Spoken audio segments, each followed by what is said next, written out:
पण बघा ना, जे मी फेकनाथ मिंदे एवढ्यासाठीच बोलतोय, कारण सगळ्या गोष्टी तर फेक आहेतच. पण ही घोषणा देखील अशी फेक आहे त्यांची.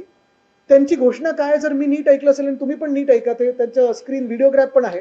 त्यांनी सांगितलं आहे की पुनर्विकासासाठी पागडीच्या आम्ही म्हणजे ते भाजप आणि मिंदे हे नवीन धोरण आणत आहेत आणि त्या धोरणाप्रमाणे जे तिथे राहतात, जे टेनंट्स आहेत, जेवढी जागा त्यांची आत्ता आहे तेवढीच जागा निश्चित केली जाईल.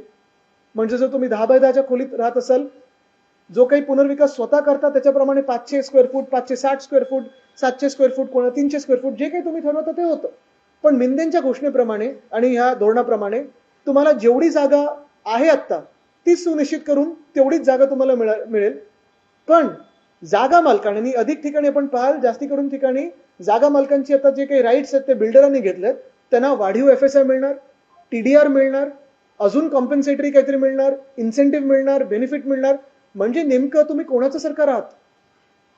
या जागा मालकांची लॉबी तुमच्या सरकारमध्ये काही फंडिंग काहीच केले का त्यांनी, किंवा काही वेगळ्या मार्गाने घुसलेत का? बिल्डरांची लॉबी जी असेल, मी नेहमी सांगतो की हे सरकार भाजपचं जे आहे ते बिल्डर जनता पार्टी आहे, ते भारतीय जनता पार्टी नाहीच आहे. आणि खरोखर तुम्ही पाहाल की सगळ्या ज्या घोषणा आहेत ते बिल्डरांसाठी केलेल्या आहेत.